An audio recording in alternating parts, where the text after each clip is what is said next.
Look at one of the most famous moments in drama. It's the very middle of the play Hamlet, when he's been abandoned pretty much by everyone in his life, and he gives the most famous speech maybe ever in English, the to be or not to be soliloquy. We're going to look at the first line of the soliloquy, and we're going to ask some questions in the hopes to go beyond summarizing the soliloquy and to develop really thoughtful inferences based on our observations.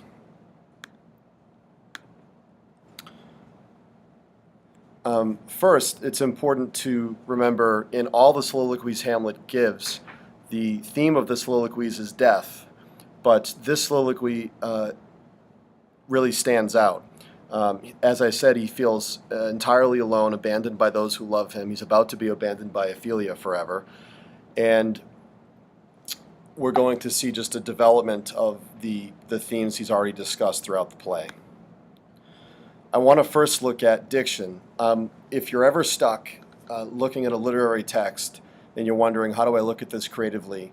I always recommend diction. Word choice is a great place to start. So this line, to be or not to be, that is the question, looks incredibly simple, and it looks like there's really nothing to talk about.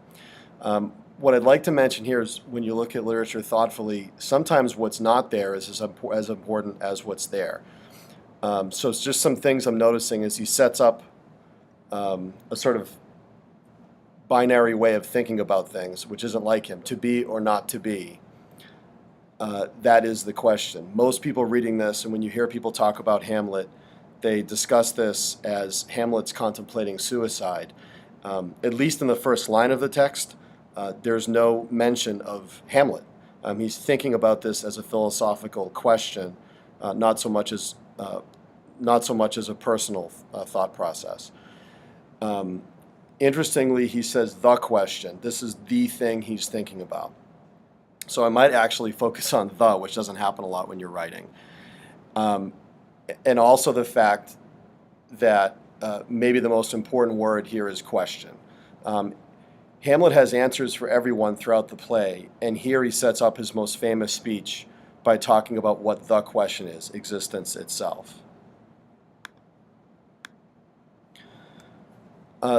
Lastly, I think the rhythm of this line also suggests the meaning of the line. The rhythm leads to meaning. To be or not to be, that is the question. First of all, what you're going to hear are three distinct times in one line where we're asked to stop. We have a comma after the word be, we have a dash after the next word be, and we have a colon at the end. So these strategic pauses are called caesura, and it's just interesting that Hamlet's pausing that many times in one line. Maybe he's not sure of himself. Maybe he's hesitatingly approaching this speech that's going to be difficult to give. Also, we know that Shakespeare's plays are written in blank verse or unrhymed iambic pentameter, and we have the backbeat of iambic pentameter in the beginning of the speech, to be or not to be. It's perfectly iambic for a while.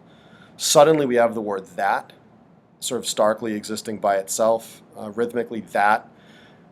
Is the, neither of those words is stressed in my interpretation. That's called a pyrrhic foot. And poets often use those to then land very strategically and loudly on the next moment. The loudest moment in my mind is question. And you'll notice the word question isn't iambic, it's trochaic, it has a front stress. This looks very technical, but what this means is that not only are the diction moments suggesting that the word question is important, but the rhythm of the line suggests that question is the loudest moment, so that this whole speech is going to lead to a lot of questioning and self-doubt.